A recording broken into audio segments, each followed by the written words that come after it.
Welcome back. I'm your host, Zane. Today, me and my friend Fidler will host an improvised interview with made-up characters played by the other person.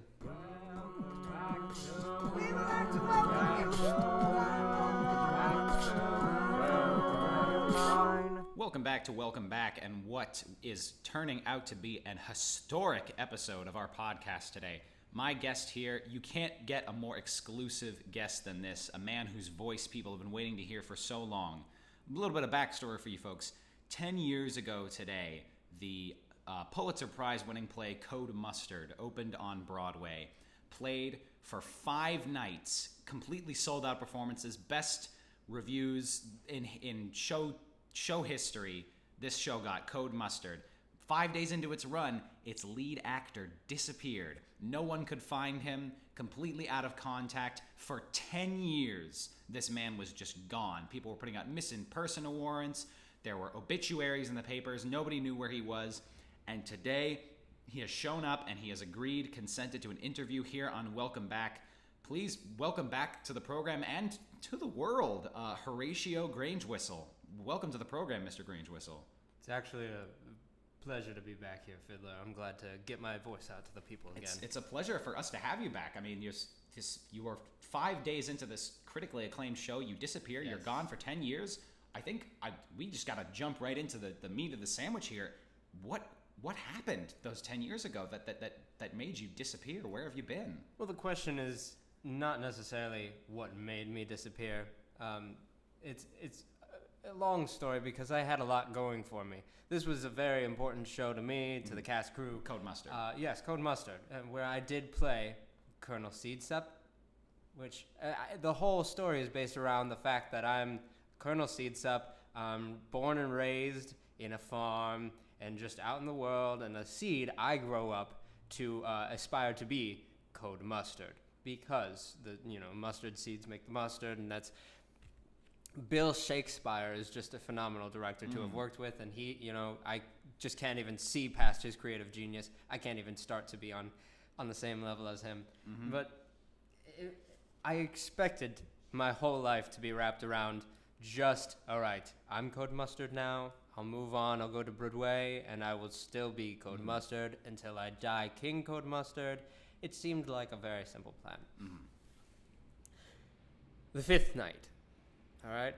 This was the matinee. Mm-hmm. We've already got critically acclaimed. We've already won awards. We've already got raving reviews. It was actually New York the Times. fastest any show had ever won a Tony Award. We were actually told not only did we win 7 Tony Awards, but we were told we have a free ticket to Broadway, or Broadway, I should say. A free ticket to all of Broadway. Yes, we were allowed to just, yes. The key to the city, as it were. We could literally, if people were in the area of Broadway, we could say, please, not right now. I want it to myself. And they would have to reserve all 40. It was a reservation theaters. Of Broadway, yes, and we could use this whenever we wanted because the spectacularity of Code our Mustard fever. Right. Yes. And the thing is, most of the time we would just sell it out so that we could rehearse and mainly perform to ourselves because the show was so good that we had to show it to ourselves. The thing is, by the 5th day, all right, we've already gotten through multiple shows. Everything is fantastic. I'm backstage. I'm getting ready. I'm dressing in my yellow. You're doing your acting warm-ups? Yes, of course. My shakes, my spins, my getting high ritual, where I don't really get high, but we pretend to get high, so everything acting. Yes. Gets those creative juices flowing. Yes. When I pretend to get real high, I feel real high. Mm-hmm. And the thing is, while I'm back there, do you by chance know Sidney Appleby? Sidney Appleby. Sidney Appleby. I want to say he was a producer involved with the show. Yes, Sidney Appleby, the producer of Code Mustard. He's been. I know we've been trying to reach him for an interview for years about the Code Mustard Grangewhistle disappearance, and he hasn't been giving us a comment. Is he involved somehow in your disappearance? There's a huge reason that he wouldn't. The thing is, Sidney Appleby. Now, if you want me to just jump right to it. Right now, he's somewhere in the middle of the Bermuda Triangle, howling like a gonk. Interesting. Now, if you want me to explain, I can. If you want me to stop right there and we can move on I think that's a good... Now you've sort of foreshadowed a bit, which I appreciate your dramatic structure that you're sort of creating there. It's good to see that you haven't lost your touch as a man of the theater, as it were. However, none of this is acting. This is actually very serious. Absolutely. Well, this is the storytelling of real life. I must tell you. So Sidney Appleby ends up in the middle of the Bermuda Triangle howling like a gonk. Yes, that's where he is today. So we wind back the clock to the night of show 5. Yes. What's Mr. Appleby doing then? Sidney has walked up to me. He is in my face now. He gets very close to your face. He thinks if you are 3 feet apart, you cannot have a good conversation. You must be touching noses in order for people to really understand and hear you clearly. He is touching my nose with his nose. It is a very intimate moment for any actor via producer. And he says, Horatio, I've come across some very important details. Now, this may shock you, and you may not be on board. I said, sign me up, because I'm up for anything. However, I didn't know that what I was signing up for was an exclusive trip on a pirate ship with Sidney to France. Now, the thing that confused me is I'm thinking, now, first off, why does Sidney have a pirate ship? I didn't ask many questions because I was threatened. I was very feared for my life because a pirate ship. The man is an inch away from your face, and he's talking to you about French pirates. He's got that gusto about him when he's up that close to your face. He says, "All right," I said, "Sign me up." He says, "All right, if you say so." Horatio, I'm going to need you outside in the back parking lot of that Denny's over there in about 5.5 minutes. Across from the Broadway Theater. Across from the Broadway Theater, the Broadway Denny's, Denways. The Denny's where they put up all the portraits of all famous Broadway artists drawn in maple syrup. And it's also actually, it's that place, you know, when every actor says that they were a waitress before they got big, it's the Denny's that every one of them has worked at. Now, in that back of that Denway, as we like to call it, because it's on Broadway, it's the Broadway Denny's, yes. Denways. In 5.5 minutes. And I said, what's so important? What do you need to tell me? He's like, well, it's not what I need to tell you, it's what I need to show you. And this is related to the pirate ship headed to France. Yes, of course. Now, I don't come on until about the second act, which is amazing because I am the main character. So I'm thinking, I've got time. The first act is mostly exposition and projected titles. It is strictly a farmer sitting on a stool telling everyone how sugarcane is made and why we can't grow sugarcane underwater and why there will be no seafloor farms within the next couple of years. That is all the first act is. It's about 50 minutes. People love it. People rave about it. I recall in the original Broadway cast, that was Bobby Moynihan, wasn't it?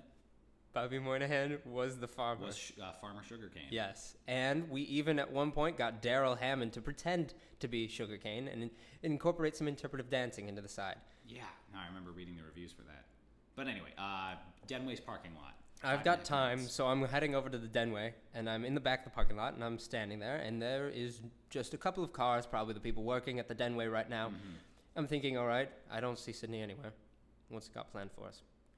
He comes over to me, and he holds up a little ship in a bottle, and he says, now, Horatio, I know this might sound crazy, but what I need you to do is I need you to hold this ship in the bottle for me, and I need you to say, Tatanka. And you were just completely willing to trust. Of course, it might have been an acting exercise. He's my producer. Why not? Why not? This could mean anything, all right? Maybe it was just a trust exercise. Got it. Even though he had already told you that you were going on a trip to pirates. No, this is what I was getting into. He had not told me that. Oh, he didn't tell you that to his face. No, okay. No. If he did, well, I still would have been in for it. But it's an interesting experience nonetheless. Anyway, you hold the ship. He asks you to say Tatanka. All right, so I'm holding the bottle. There's a ship inside. I say Tatanka. I look at him in the eyes. He starts to smirk. I say, what's the problem? And he's like, you'll see. And all of a sudden, I am on the ship in the bottle. Tink, tink, tink, the bottle goes on the ground. And Sidney picks me up and he says, haha, now I've got you. Oh my God. Sidney is looking at me like he is the most devilish. Sidney Appleby trapped you in a ship in a bottle. Yes, and apparently, parking lot of Denway. What I had learned is he had been doing this to many an actors. That's insane. And actri, which is the that's how there's 3 actors in a room. Since together. we can't assume gender anymore, and theater kids are the most obnoxious about that, we just have to say actre so that nobody knows which gender we're. We can also call them what they are, which is entitled jerks. There you go. These entitled jerks have been trapped in bottles for years. Now, the thing is, he didn't capture them all in various bottles. We were all in the same bottle. You were all in the same boat, so to speak. Yes, we were all kind of in the same boat, I guess you could say. I mean, that's a metaphor that might kind of fit into this scenario. Approximately. It's close enough. It's better than the one that I was going with, like with the bird in the hand is worth two in the bush, which well, there aren't I really thought any that birds was involved in the story. Well, I mean, there were birds in the sky outside of the bottle. Well, you know how I feel about birds in the sky. Well, I do know how you feel about birds in the sky, feeling high, blue in my. Anyway. Now, the thing about this bottle is now I'm on the ship. I'm surrounded by the famous, notoriously disappeared people. I'm surrounded by Amelia Earhart. I'm surrounded by the Brigsby brothers. I'm surrounded by Dolly Parton. I'm surrounded by the hair of Brian Urlacher. Now, we're all on this ship together. All these missing people. This is intense. I'm there. I'm saying, what the behell is going on? And I started to say behell. And this is a thing that is new to me. This I would have said, what the fucking hell, outside of the bottle, but in the bottle, for whatever reason, we have to say behell. Every other swear is fine, but behell is just.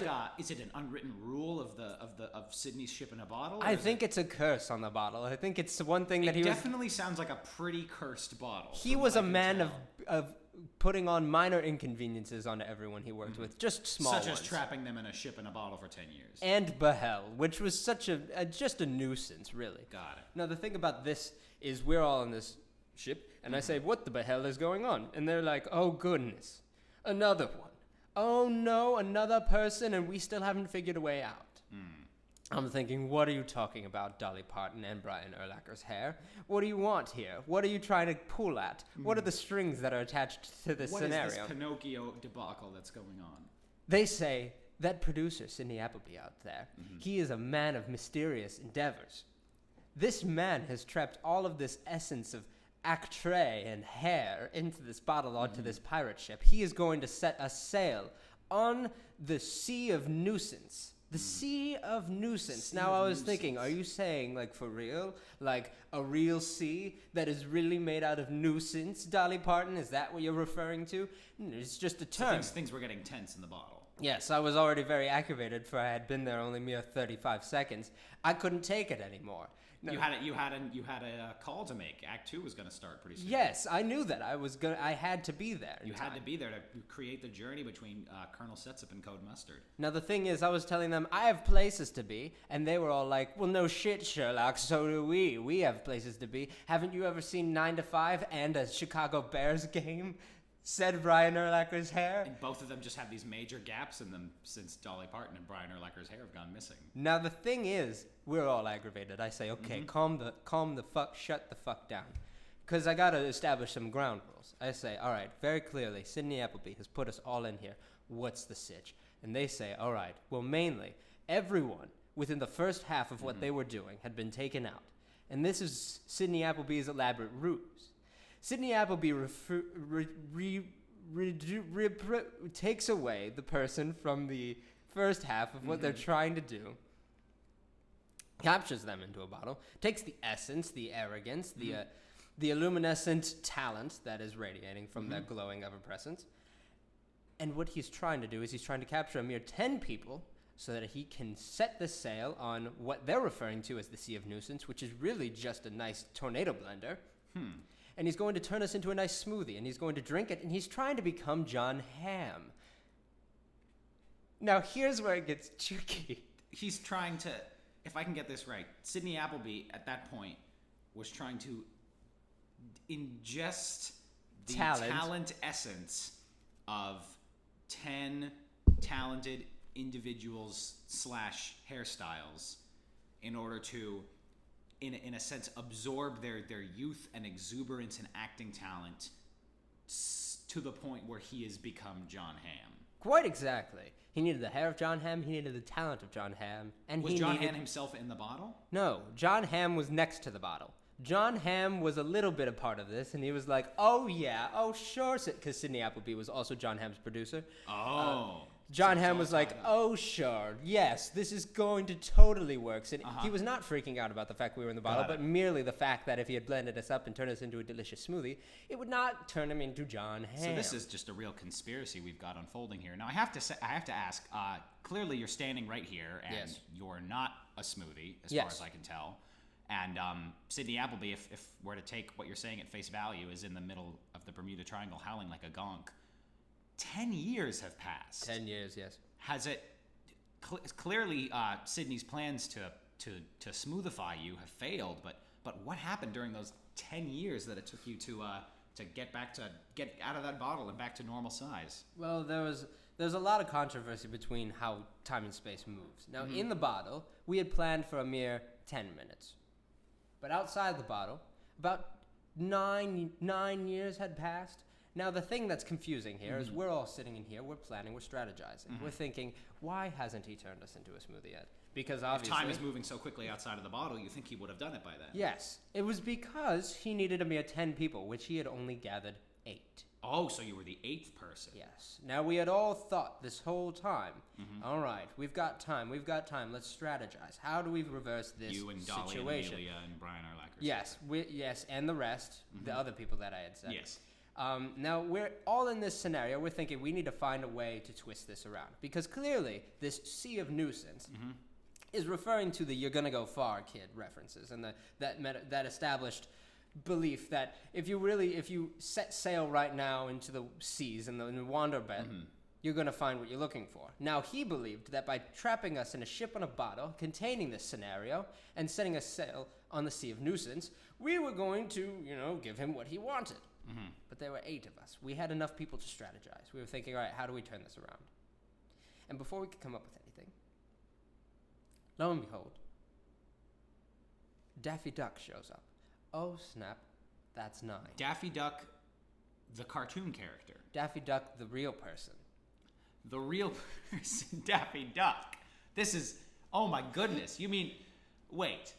Are you talking about the voice actor that plays Daffy Duck, or the real person that is Daffy Duck? The real person that is Daffy Duck that they've then had to turn into a cartoon character because he had gone missing within the first half of production. Right, they had to, halfway through all of the Looney Tunes cartoons, I'm remembering this. Daffy Duck used to be played by an actor, and then when he was gone, they had to, Roger Rabbit style, animate a duck. Yes, Daffy in place Duck of him also with a human Daffy Duck impersonator doing the voice of the duck cartoon. Daffy Duck, also known as Davlin, as we called him. So as Davlin Duck was the 9th person into the bottle. Yes. So that happens. How does that change the game? This situation is messy. We're thinking, oh snap! Now he needs one more person. Who's he gonna find? Who does he think he needs in order to get this? To complete the John Hamm. Now he's got the style of Brian Urlacher's hair, the chest of Dolly Parton, and the charisma of Davlin Duck. This clearly and if he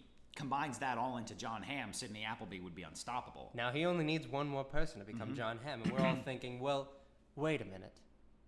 What if the 10th person were John Hamm? Now we're all sitting there, and John Hamm is obviously side by side, and we're thinking, this is our way out. This is our outside man. We're like knocking on the bottle, and we say, John Hamm, can you hear us? He says, of course I can. And what's amazing is that John Hamm was able to do this, even though since time moving differently in the bottle, that sentence took you a year to say. John Hamm is a very patient person. Now, John Hamm has looked us in the face. He says, of course I can hear you. What do you need? What's up? As he says. John Hamm TM'd that phrase in the lower part of our time. Now, like John Hamm, there are 9 people in this bottle, and he needs 10 to do what he's trying to do. He's like, of course, I know this. I'm a part of this. He's clued in on the plan. And we say, well, John Hamm, have you ever thought of who's going to be the 10th person? He says, of course not. Why? Why would I think about that? This is a nonsensical situation. We say, well, John Hamm, we think he's going to capture you. And John Hamm is like, oh, I've never thought about it this way. I'm right here this whole time, and he's trying to become me. It would make sense that he'd be the last person. If he does become me, then he's going to have to get rid of me. Because there can't be 2 John Hamms. Of course, the world would love that, but the world would also be a bit confused. A bit perturbed. A bit... after the initial sort of gimmick movie where there are twins that are both played by John Hamm, I think the novelty would wear off and people would start to get confused. Yes. And the thing about this is, we had started to convince him. He was starting to realize, oh snap, this is a real deal. Well, now we're saying, John Hamm, we know how we can help you. John Hamm, we need you to get Sydney Appleby into this bottle for us. Ooh. John, if you do this, we can reverse this whole situation. Now, all we need you to do is we need you to go up to him, nose to nose. Just like the Appleby way. Nose to nose, hit him with a brick. When he's within range. Hit him with a brick and just shove him on into this bottle. It's very, very simple. Because Sydney... Well, as we all know, John Hamm always has a brick on him. Yes. Because we know Sydney Appleby is not just going to hold the bottle and say to Tugga, that's ridiculous. Sydney Appleby knows the strategy of getting people in the bottle. Why would he do that to himself? So what we need to do is simply just knock him unconscious, bludgeon his head in, and just shove him right into that, what is it, like a 1-inch hole? Yeah, the elbow grease way. All right. So we say, John Hamm, there's a brick over there on that couch. And he says, so there is. And these Broadway producers putting their bricks on couches. Yes, it's a brick house, really. Now what we need him to do... mighty. Yes. House. Now what we need him to do is grab that brick, and he does. And we say, now, very, very clearly, walk up to Sydney Appleby. Just put your nose to his nose. And Sydney is going to say, what is going on? It's very, very clear. So John Hamm walks up to Sydney Appleby, nose to nose, says, what is going on? John Hamm says, I've got a question for you. And Sydney Appleby says... With that flick in his voice that we all love John Hamm for. Yes. And my John Hamm accent, I've got a question for you. Now, Sydney Appleby looks him dead in the face and says, what is it? And if you're going to ask if you want to kiss me, I'm going to say, I would like to pass, just for now. Of course, I wanted to do that when I was younger, but right now, I'm going to have to pass. He's moved past it. Yes, he had moved past it onto trapping people in bottles. Yes. Now, at this point, he says, I'm going to have to pass. And John Hamm says, oh, I'm afraid that's not possible. And he smooches him on the nose, and he bludgeons his head in, and he knocks him down, and he shoves him in the bottle. It's quite a melodrama. Yes. Yes, and he starts shoving him in the bottle. And as he's taking over the bottle, his mass has shoved us down throughout the... You know that whole situation that was a thing when you were in, like, middle school, probably, because I don't know time. And it's when you blow, you put a piece of paper into the bottom on the bottom of the bottle. And you blow into the top of the bottle, and no matter what, you can't blow the paper into the bottle, you only blow it out. The paper was already in the bottle. He's like, it's teetering on the edge. Ah, yes, like on the sort of... It was kind of like that. As he went in, he kind of lathered us out. Because therefore, you know, when you He displaced you, when you overfill a bottle, something's got to come out, and it happened to be us. It happened to be the 9 of you. Except Brian Urlacher's hair we couldn't save. Ah, that's tragic. Brian Urlacher's hair, we needed a sacrifice, because the thing is, someone needed to stay in there to maintain the fact that we needed Sydney not to escape. So as soon as Sydney was trapped in there, we just put him in the real ocean. And at this point, he is howling like a gonk, being kept safe from the world by Brian Urlacher's hair. He believed howling like a gonk was his calling card to get him to get assistance from the pigeons above. And those Bermuda Triangle pigeons, they're fickle birds. They have really, really big talons. Now the thing about this is, now he's trapped out there. Now I'm back, and so is Dolly Parton. So is the Amelia, brothers. The Brigsby brothers, Yes. Daffy Duck, the human. Daffy Duck. Yes, as you will see in the new 3D Looney Tunes movie, which is really, everyone is CGI except Davlin is going to be real. He's going to be back. He'll make his return. And so now I'm back, and people might ask, well, does this mean that there's going to be a return? Is there going to be a return of Code Mustard? Are we going to have a revival of Code Mustard with Bill Shakespeare and everyone else involved? And the reasons that I'm going to say yes are because that's very, very obvious. Because it was a fucking hit, and why the fuck would I give up on it? You're gonna make so much money. So much goddamn so dough. So much cash. You could buy out that Denways. You know what I'm gonna buy with my cash? What are you going to buy with your cash, Mr. Grangewhistle? I'm gonna buy a boat. The man's gonna buy a boat. I can't think of a more perfect button that you could put on your 10-year nautical fight against Sydney Appleby than buying a reminder of the very prison that you were stuck in. Yes. Yes. Well, congratulations on your freedom Thank and you. on your return to show business. Horatio Grangewhistle, you heard it here. We found the man, and this is what he's been doing, and we'll be right back.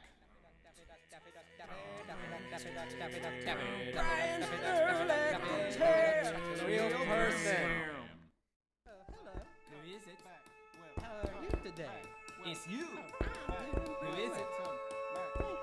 Go away. I need to get it on the fucking beat. Welcome back. I am your host, Zane Shaw, and today we have a lovely man who you may not know, but you probably definitely do know because he is from a very, very famous band.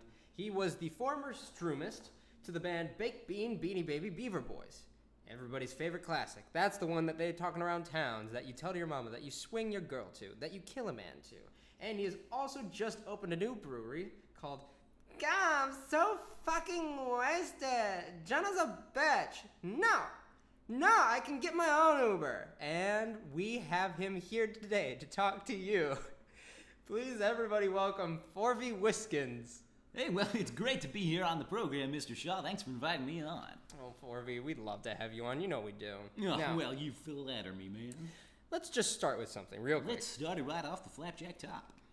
Baked Beans, Beanie Baby, Beaver Boys. Oh, the B6s. Yes, the B6. B6 boys. The famous band that you were a stroomist I for. was the stroomist for. I played that old stroom on every single live concert, LP, CD, record tape we ever put out.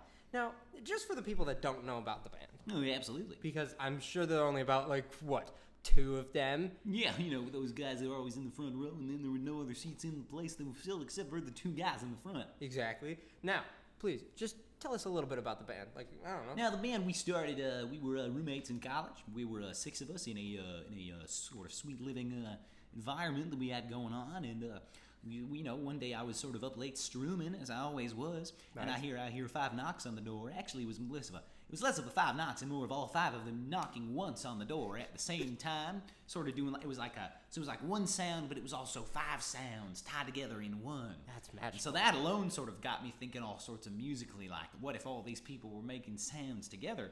And they open the door and they're like, "Hey man, we hear you on that stroomin' there. We're making that stroomin' at 2 a.m, and we wanted to know we got sort of a little jam going on with." And I was like, "Boys, you don't need to tell me any more about this sort of a deal we got going on here, because I'll tell you what we're gonna do is that I'm gonna keep on playing this stroomin', and you're gonna keep on doing what you just did, and you're all just gonna knock on that door at the same time."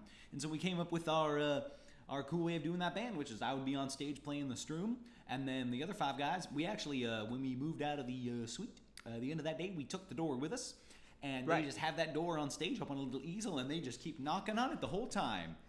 It's fascinating that your band could get away with just strooms. Exactly. Just one stroom. Well, one man, Forvey Whiskens, that's me, myself on the stroom, and the 5 other guys on the door, just banging away.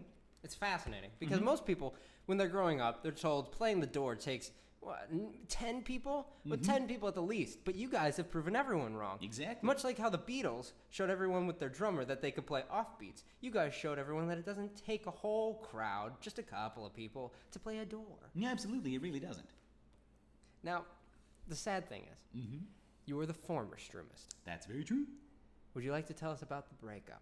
Well, yep, it came at a sort of a harsh time. The name of the band, of course, which is the Baked Beans, Beanie Baby, Beaver Boys, came about from the nicknames that we had all given each other. Of course, there were 6 of us. I was Baked, Freddie was Beans, Johnny was Beanie, Gorg was Baby, Sam was Beaver, and Jehoshaphat was Boys. Now, Right. now Frankie and Johnny...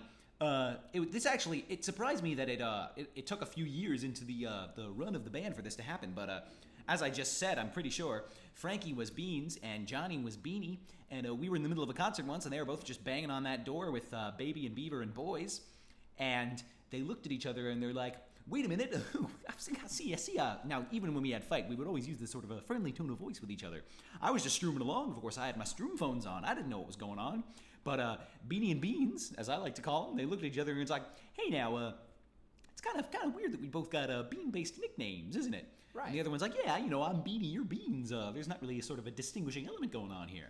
And then the first one, whoever that was, said, I feel like I'm the more distinctive bean-named band member that we got going on here." And then Beanie Beans, on the other one, was like, "No, I think it's me. That's the bean guy that everyone wants to follow." I see. And I'm keep on strooming along, and Beaver and Boys and Baby are having a perfectly fine time on the door. Beans and Beanie start getting into that fight, and they stop knocking on that door. And suddenly our distinctive sound that BBBBBB was known for just stops, because suddenly there's only 3 boys banging on the door, and there's I'm still strooming on the stroom, but these 2 bean boys have gotten a bit of a bean fluffle. And so the concert ends, and of course our 2 people leave because they're missing out on that 5-knock sound that we all love so much. And there was a bit of a schism in the group after that, and we were drawn right down the middle, and I was on the side of the let's try and keep everyone together. But most of the other people were like, no, we can only really have one bean related nickname boy. Now I did also hear a rumor that the reason that the sides were so split was because the door was heavy and people weren't able to walk over to the other side. Oh yes, that's absolutely true. Well, one of us would be supporting one side of the door, and we would be having an argument over the door. And as soon as we started to come around to the side of the other person arguing, we would realize that if we did that, we wouldn't be able to hold the door up. Right. And of course, this led to a lot of resentment to me, as of course I didn't have to hold the door at all because I had my stroom going on. That's true. And so eventually I just sort of, you know what, creative differences, Baked Bean Beanie Baby Beaver boys. I'm just going to go ahead and duck on out the door, and you can get yourselves another stroomer, because I am not good at dealing with confrontation and conflict. Do you think that they would ever find another stroomer? As they've really tried their tenure as just the Beans Beanie Baby Beaver boys, they still haven't solved the bean dispute. And if they found another stroomer, they'd need to find something else to put before that first beans, because this baked boy is gonzo. Very nice, very nice. Now, I did mention at one point that do you think they'd ever find a former stroomist, or a different stroomist, Exactly, to replace you? Do you ever think that somewhere down the road, if the beans debacle, the beagle, were to get situated, yes, there could be a possible Baked Beans Beanie Baby Beaver Boys reunion tour? Now, I will say that it would have to be one of those boys deciding that they would need a new nickname, because both Freddie and Johnny really they were college nicknames, of course, and the way they got those college nicknames was because they just both got into a lot of bean related antics. Yes. One time, Freddie was making a can of baked beans for some chicken and beans and rice and beans, and he made the classic college mistake of not putting water in the beans before putting them on the stove. And so, of course, they set off the smoke alarm, and the entire dorm had to go outside in their jodhpurs, and it was a bit of a chilly night, if you know what I'm saying. Aww. So we all got a jodhpur freeze. It was not fun at all. So we called him Beans. But then, of course, we had a beanie bag that Freddie or Johnny or whoever wasn't the first one always liked to use. And one day he had his keys in his back pocket, because he saw all the other college freshmen with their keys on lanyards around their necks, and he's like, that looks stupid. I'm gonna go put it in my pocket, put it in my pocket, put it in my back pocket, as Wolfpack says in their song about beans and keys and pockets. Exactly. And so he sat with the keys in the back pocket, and he comes home after a long day of going to class, and he plops on down on that beanie bag, and a key is sticking out of his back pocket. Tears the beanie bag right in two. The beanies go everywhere. And we all walked in and we're like, well, I guess we're going to call you Beanie for the rest of your life. Oh, shucks. And because if that reunion's going to happen, one of them is going to have to do something really stupid involving a word that begins with the letter B that is not beans. Well, I hope to the fans that maybe something does arise, so that there can be one final reunion tour for the Baked Bean Beanie Baby. Hey, I'm saying, if that's what you want to do, start mailing Freddie some boa constrictors. Well, I might as well. Or some bolas. Maybe I'll maybe I'll just email him a real nice JPEG of a boulder. That could do it too. All right. Well, moving on from the absolutely. band. Now let's get into you. We've discussed the whole group. Let's just talk about you. Right now, since you've moved on, you have opened your new brewery. My brewery, my BBBB brewery. Your brewery named Gahhh I'm so fucking wasted. Jenna's a bitch. No, I can get my own Uber. Now, You really got the poetry of the name down there flat, which I really, really enjoy. well, I want to make sure that I don't mispronounce it. No, absolutely. No, the thing is, your brewery is special. And I want you to tell us a little bit about your brewery, but not only that, you guys have a couple signature drinks, too, that make you stand out. We absolutely do have the signature drinks here at Gahhh I'm so fucking wasted. Just a bitch. No, I can get my own Uber. Because, you can't really have a brewery without some signature drinks. And one of the ones that gets ordered a lot is... I don't know what filter to put on this. Right. I can't decide between explore Valencia. I really want to make sure that my contour is popped. And that drink is pretty much just a martini. Because, you know, with all the sorts of variety that goes on in brewery, what it really comes down to is branding more than actual flavor differences or things like that. Of course. And another drink we get a lot of is... I can't believe that Sarah decided to shop with that dress that has pockets in it. And she won't shut up about the fact that the dress just has pockets on it. Like, we know, Sarah. It doesn't stop you from looking like it's a fucking potato sack because you can't find a dress that fits you, Sarah. And that one is actually also a martini. But we just threw a grape in there because we wanted to sort of spice that up a bit and make sure that felt different. Right. And, of course, the drink that gets ordered more often than any other drink classic. at this one is the one that's batch. Now, that one we've sort of taken... I get really excited when I talk about this drink. Right, Because that's the one nice. we've taken the most creative liberty with. Yes. It's rat poison.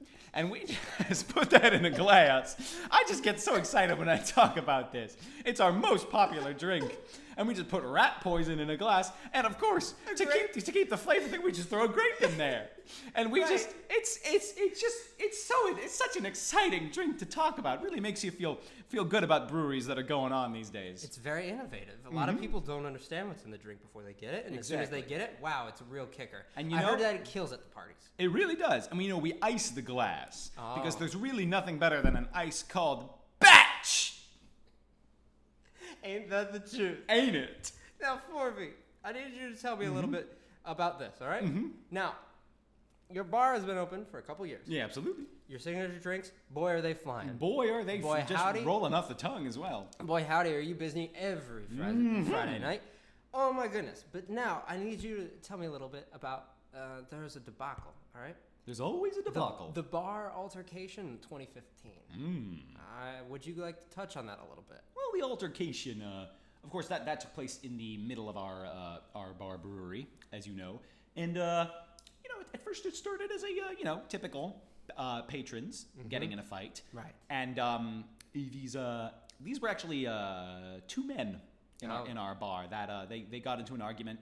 And they started calling each other all sorts of words. Right, and you knew that they weren't referring to the drink. Well, if I had been there, I would have known that they were referring to the drinks. We just had a bunch of new bar staff there today. So they heard these two men going, bets, back and forth. And they're like, well, this is the busiest the bar has ever been. And so they were throwing out drinks left and right. They were just...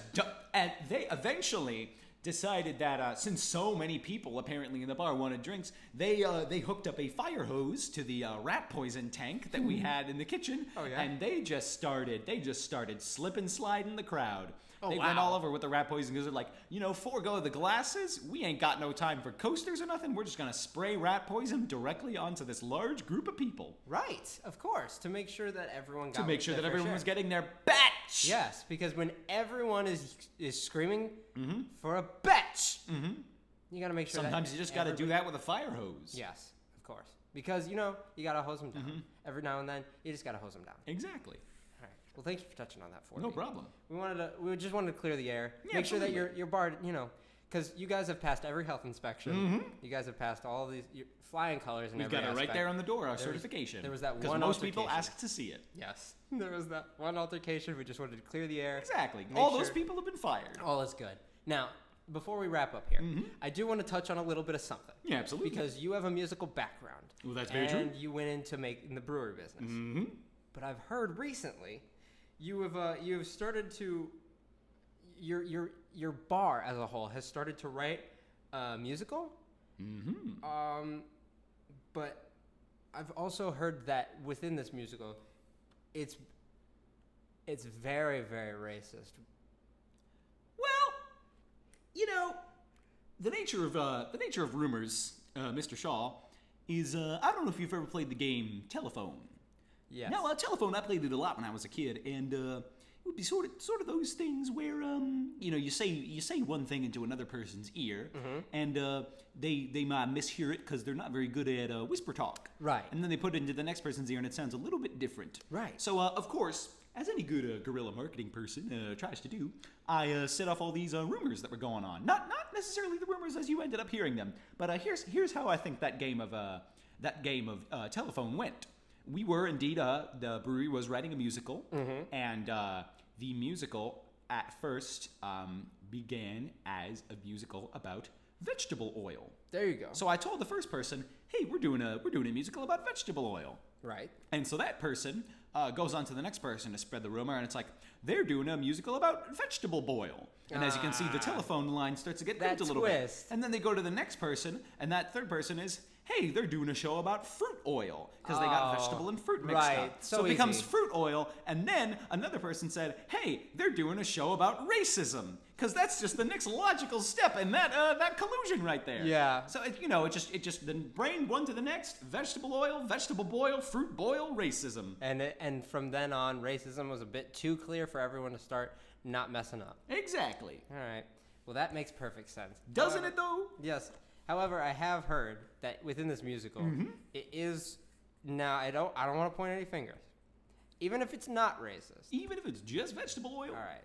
So it's just vegetable oil. It's just vegetable oil. So it is. We took a page from the production of Code Mustard, where they just had a dude talking about fucking cane sugar for the first 15 minutes, and decided to just focus our first act on vegetable oil. I actually saw that the other day because they just come back. They just came back with it. I should stop by because we have our producer for this show, Sydney Appleby.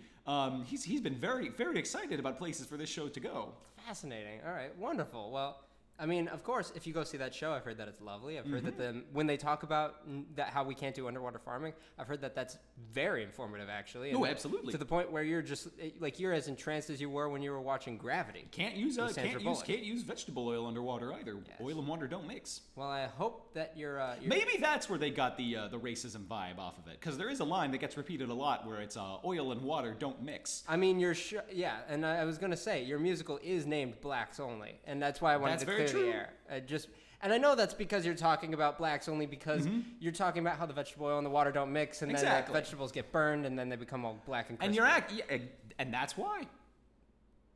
Well, thank you for coming on the show for me. I'm so glad we got to clear all that up. I'm sure my lawyers will be giving me a much less harder time now that I've gone on public radio and cleared that up for everybody. Thank you for listening, everybody. Thank you for coming on Forvey. Thank you for coming on Horatio. Thank you for hosting Fidler. Thank you for hosting Zane. And I'd like to thank... You got everybody. You didn't leave anyone for me to thank. Well, let's see. You thanked the character that you yourself played. I left the academy. I left your parents. I left... God? I wouldn't if I were you. No, he's really not responsible for this podcast. That's super true. This was not one of his. Let's also thank the Cabbage Patch Kids. Why don't we? Because, well, yeah, why don't we? Why don't we don't thank the Cabbage Patch Kids enough. My brother and me, Comedy Bang Bang. Why aren't they your sponsors? Get on that. Cabbage Patch Kids? Yeah. Are they still? Do you think they do?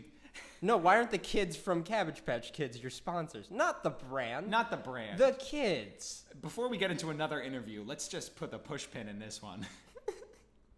We'll cover that on another episode. Thank you for listening, and hopefully you'll tune in next time so we can welcome you back to Welcome Back.